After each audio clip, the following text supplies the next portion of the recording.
Okay, तो आज के इस नए टॉपिक पर आप सभी का स्वागत है। आज की इस वीडियो पर हम लोग बात करने वाले हैं स्पेशल फंक्शन के ऊपर, जो कि है पार्ट ऑफ सीरीज सॉल्यूशन। ठीक है, स्पेशल फंक्शन जो चैप्टर है ये पार्ट है सीरीज सॉल्यूशन का। ठीक है, हम लोगों ने सीरीज सॉल्यूशन में बहुत सारे टॉपिक्स के ऊपर बात की है, differential equation and various types of topics. ठीक है, तो इन दिस टॉपिक हम लोग पढ़ने वाले हैं स्पेशल फंक्शन। ठीक है, तो स्पेशल फंक्शन में हम लोग दो चीज़ पढ़ेंगे। सबसे पहले पढ़ेंगे हम लोग बेशेल फंक्शंस और सेकंड वन पढ़ेंगे हम लोग लेजेंडर्स फंक्शन। ठीक है, तो स्पेशल फंक्शंस में इन दो टॉपिक्स में हम लोग कुछ सब टॉपिक्स हैं और उन सब टॉपिक्स के ऊपर ही हम लोग डिफरेंट टाइप्स के जो पार्ट्स होते हैं, लेक्चर 1 लेक्चर 2, ऐसे डिफरेंट टाइप्स के लेक्चर हम लोग इस बेसल फंक्शन पर बनाएंगे। और आज हम लोग इस वीडियो पर बात करेंगे बेसल फंक्शन के ऊपर। ठीक है, जो किस चीज़ का पार्ट है वो स्पेशल फंक्शन का पार्ट है। इस वीडियो पे हम लोग लेजेंडर फंक्शन की बात नहीं करेंगे। लेजेंडर फंक्शन की बात हम लोग तब करेंगे जब हम लोग चालू करेंगे लेजेंडर फंक्शन। आज की इस वीडियो में हम लोग स्टार्ट कर रहे हैं बेसल फंक्शन, और मैं आपको बता दूंगा कि बेसल फंक्शन में हम लोग किन किन टॉपिक्स के ऊपर वीडियोज़ बनाने वाले हैं। ठीक है, विदिन अगर हम लोग इस टॉपिक के ऊपर हमारी अगर 5 से 6 वीडियो बनती है तो हम लोग उसको 2 या 3 दिन में पूरी सीरीज़ को अपलोड कर देंगे। तो आप लोग को आई बटन में क्लिक करके आपको जो टॉपिक्स चाहिए वो टॉपिक्स को आपको मिल जाएंगे। इसकी मतलब अगर पुरानी 3 वीडियोज़ है तो आप आई बटन में मिल जाएंगी, और अगर कोई और वीडियोज़ है जो आपको चाहिए तो उस टॉपिक का नाम लिख के आप लास्ट में बाय स्टडी वाला लिखोगे तो आपको वो वीडियोज़ भी मिल जाएगी। ओके, या फिर आप टॉपिक का नाम सर्च करोगे तो वीडियोस हमारी सर्च रिजल्ट पे आ जाती है। तो बेसल फंक्शन में हम लोग सबसे पहले आज इस वीडियो पर पढ़ने वाले हैं Bessel functions of first kind of order n, और भी कुछ ऑर्डर्स है इसके, इन ऑर्डर्स के ऊपर बात करेंगे। ठीक है, और हम लोग उसके बाद बात करने वाले हैं कुछ थ्योरम्स के ऊपर, और जो इसका स्पेशल फंक्शंस का जो बेसल फंक्शन और लेजेंडर फंक्शन है इसमें मेन हमको 3 टॉपिक्स पढ़ना होता है।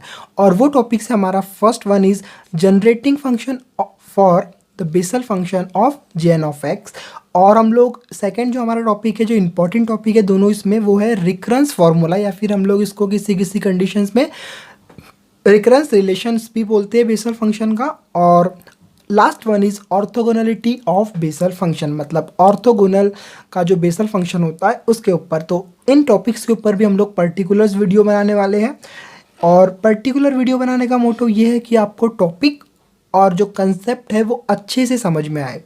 फिर हम लोग बात करेंगे integral form of Bessel function, और फिर हम लोग इसके कुछ सॉल्व एग्जांपल्स देखेंगे, और जितने भी प्रॉब्लम्स है RTMNU नागपुर यूनिवर्सिटी के बुक पर, उन प्रॉब्लम्स के ऊपर भी हम लोग इस प्लेलिस्ट पे बात करने वाले हैं। तो आज हम लोग बात करेंगे Bessel function of first kind of order n के ऊपर।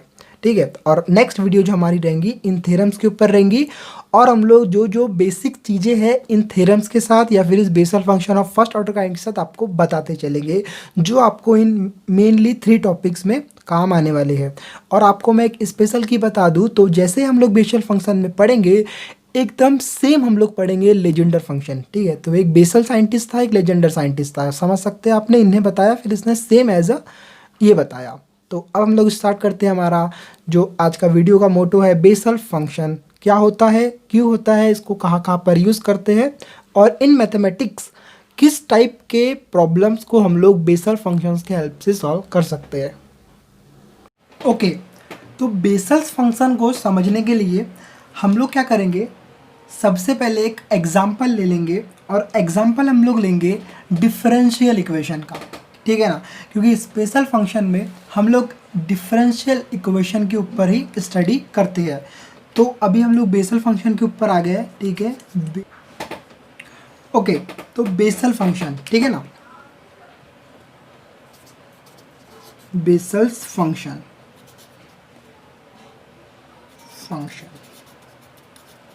ठीक है, बेसल फंक्शंस हम लोग पढ़ रहे हैं। क्या लेंगे, सबसे पहले हम लोग एक एग्जाम्पल लेंगे डिफरेंशियल इक्वेशन का। ठीक है ना, तो द गिवन डिफरेंशियल इक्वेशन में यहाँ पे लिख देता हूँ द डिफरेंशियल इक्वेशन। ठीक है ना, डिफरेंशियल इक्वेशन क्या कर रहे हैं हम लोग, बेसल फंक्शन को समझने के लिए एग्जाम्पल ले रहे हैं एक डिफरेंशियल इक्वेशन का। ठीक है ना, जो कुछ भी हो सकता है। मैं यहाँ पर ले रहा हूँ x² y double dash, y double dash मतलब y का दो बार डिफ्रेंशिएशन, ठीक है ना, ये हायर ऑर्डर डिफरेंशियल इक्वेशन हम लोग ले रहे हैं, ठीक है ना, प्लस एक्स वाई डैश मतलब y का एक बार differentiation plus x square minus n square into y is equal to zero. ये मैंने क्या किया, बेसल फंक्शन को समझने के लिए एक डिफरेंशियल इक्वेशन ले लिया, ठीक है ना। तो एक डिफरेंशियल इक्वेशन ले लिया, तो इस डिफरेंशियल इक्वेशन को अब हम लोग समझते हैं। इसमें जो n है हमारा, ठीक है ना, ये जो हमारा n है ये हमारा नॉन निगेटिव कांस्टेंट, ठीक है ना, ये क्या है हमारा नॉन निगेटिव कांस्टेंट है ये, ठीक है ना, नॉन निगेटिव कांस्टेंट है। और इसी को हम लोग क्या बोलते हैं, इज कॉल्ड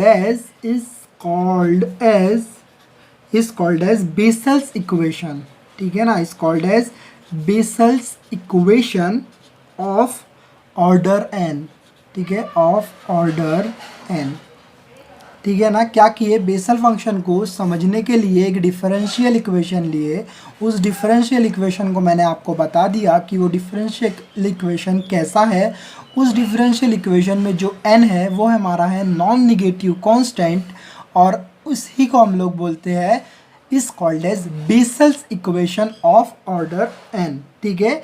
और जो बेसल्स इक्वेशन जो हम लोगों ने यहाँ पर बात किया है, ये किस चीज़ से मतलब किसके नाम से आया था, वो एक साइंटिस्ट के नाम से आया था, is named as German scientist बोल सकते हो, या फिर जर्मन मैथमेटिशियन बोल सकते हो आप, मैथमेटिशियन एंड एस्ट्रोनॉमर। और वो एक क्या था, एक एस्ट्रोनॉमर भी था, ठीक है ना, एस्ट्रोनॉमर, वो एक एस्ट्रोनॉमर भी था। कौन, बेसल, ठीक है। क्या है बेसल, एक जर्मन मैथमेटिशियन एंड एस्ट्रोनॉमर है। इसका नाम है, इसके नाम को आपको याद रखना है, क्योंकि कभी कभी क्या होता है जो एमसीक्यूज लेवल के क्वेश्चंस होते हैं उसमें अक्सर ये कभी कभी पूछ लिया जाता है कि जो बेसल फंक्शन है उसका जो साइंटिस्ट का नाम क्या है। तो उसका नाम था बेटा फ्राइडरिच विल्हेल्म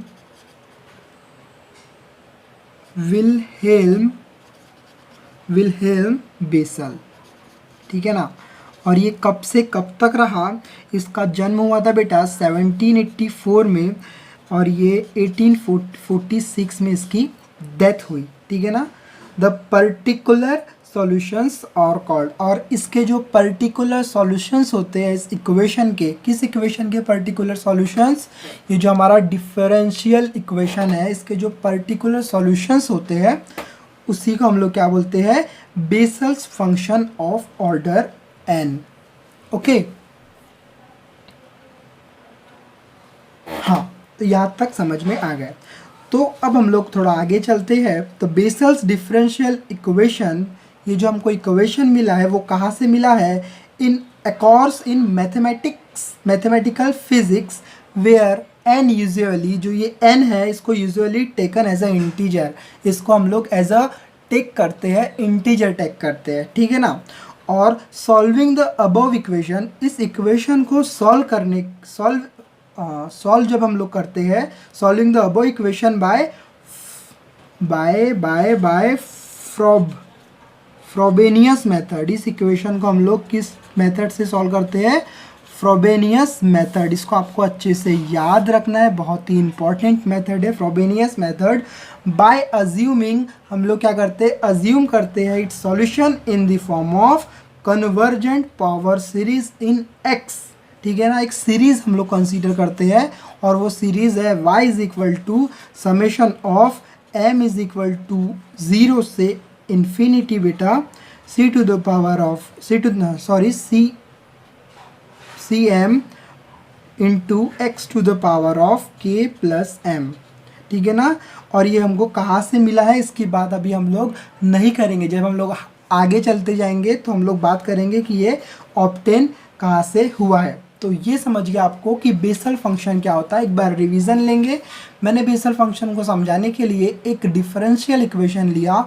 उस डिफरेंशियल इक्वेशन में जो n था वो नॉन नेगेटिव कांस्टेंट था और उसी को हम लोग क्या बोलते हैं, vessels equation of order n। ठीक है, और ये इक्वेशन हमको किसने दिया है, जर्मन मैथमेटिशियन एंड एस्ट्रोनॉमर, जो साइंटिस्ट था उसका नाम था फ्रेडरिच विलियम बेसल्स, जो 1784 से 1846 तक जीवित रहा। और इस इक्वेशन को हम लोग अज्यूम करके जब सॉल्व करते हैं तो हम लोग करते हैं फ्रोबेनियस मेथड से, और हम लोग Frobenius method by assuming its solution in the form of convergent power series in x as y is equal to summation of m is equal to 0 से infinity cm into x to the power of k plus m। ठीक है ना, इतना समझिए आपको Bessel function. ये कहाँ से आया, कैसे आया, इसकी बात हम लोग बाद में करेंगे। अभी हम लोग डायरेक्ट चलेंगे हमारे एक और टॉपिक के ऊपर जिसका मैंने आपको बताया था, बेसल फंक्शंस ऑफ। ठीक है, ये हमारा एक छोटा सा पार्ट हो गया। अब हम लोग नेक्स्ट पार्ट के ऊपर चलते हैं और वो हमारा पार्ट है basal function of first kind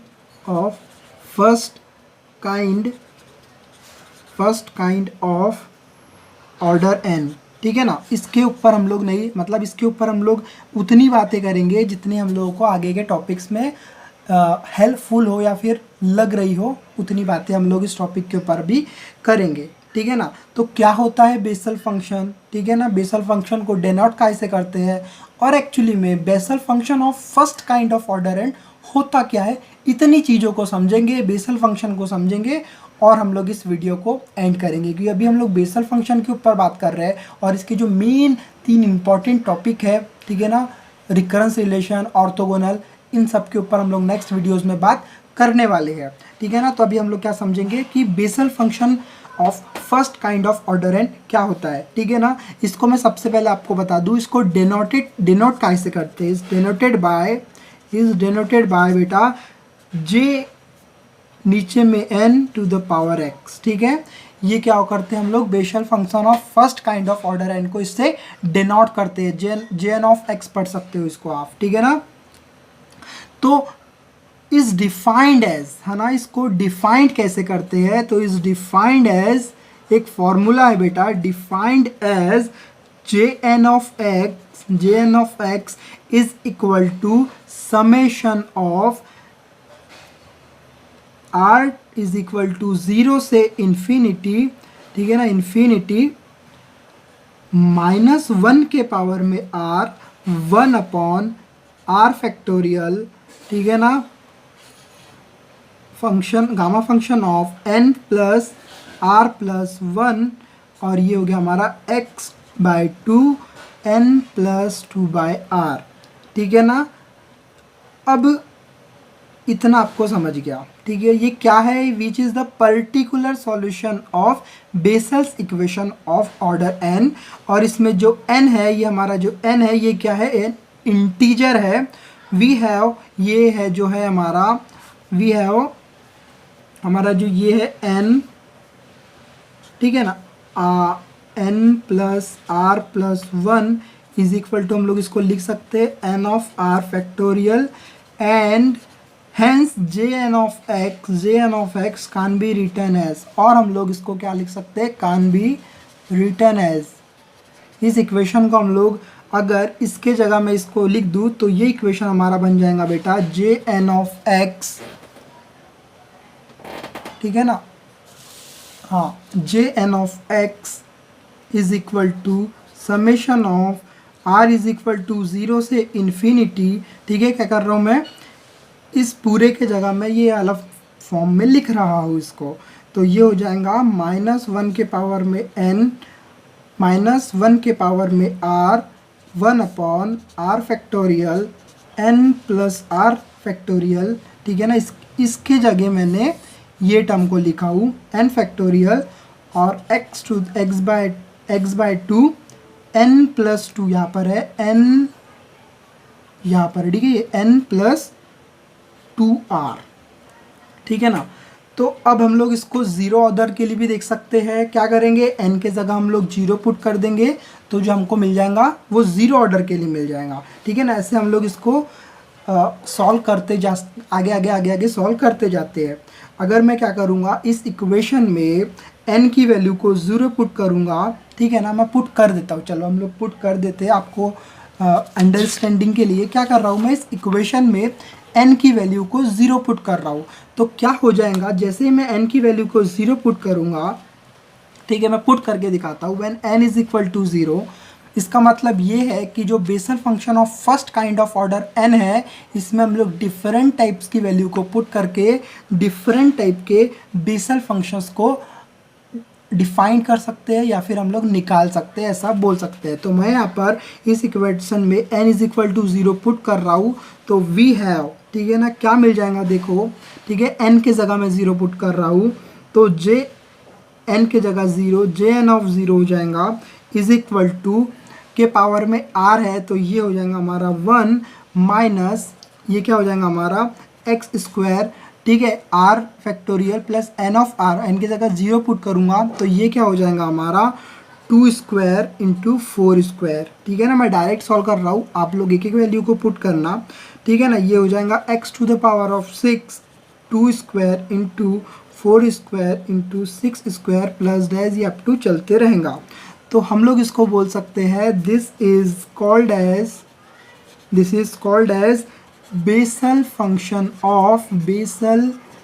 function of zeroth order, ठीक है ना। जीरोथ ऑर्डर कैसे हुआ, हम लोगों ने Bessel function of first kind of order n के जगह हम लोगों ने क्या किया, n is equal to 0 put किया, तो जो हम लोग को इक्वेशन मिला, ठीक है ना, कौन सा इक्वेशन मिला हमको, जो हमको jn ऑफ 0 वाला इक्वेशन मिला, वो हमको कुछ इस टाइप का मिला और हम लोग उसको क्या बोलेंगे, basal function of zeroth order. तो ये कंसेप्ट मैंने आपको समझाने का कोशिश किया कि क्या होता है basal function of first kind of order. एकदम बेसिक चीज़ें लिए हैं हम लोग और इसका लेवल बढ़ाते जाने वाले हैं नेक्स्ट वीडियोस में। और हम लोगों ने क्या समझा कि बेसल फंक्शन होता क्या है, तो इसका एक बार रिवीजन ले लेते हैं हम लोग जस्ट क्विक। हम लोगों ने थोड़ा सा जो पहला पार्ट था हमारा, उसमें बात किया था कि हम लोग स्टार्ट कर रहे हैं स्पेशल फंक्शन में हम लोग पढ़ने वाले हैं, first one is Bessel function and second one is क्या पढ़ने वाले हैं हम लोग, बेसल फंक्शन, और second one is Legender function. तो पहले हम लोग बेसल फंक्शंस के ऊपर बात कर रहे हैं, तो बेसल फंक्शन के ऊपर हम लोग समझने की कोशिश किया कि हम लोग किन टॉपिक्स के ऊपर बात करने वाले हैं। फिर हम लोगों ने बात किया कि बेसल फंक्शन क्या होता है, कौन से साइंटिस्ट ने हमको ये इक्वेशन दिया है। बेसल फंक्शन को समझने के लिए हम लोगों ने डिफरेंशियल इक्वेशन को यूज़ किया और फिर हम लोग ने एक छोटे से टॉपिक को लिया कि Bessel function of first kind of order n क्या होता है, उसको समझा। और फ्रोबेनियस मेथड के बारे में हम लोगों ने क्विक आपको एक आइडिया दिया।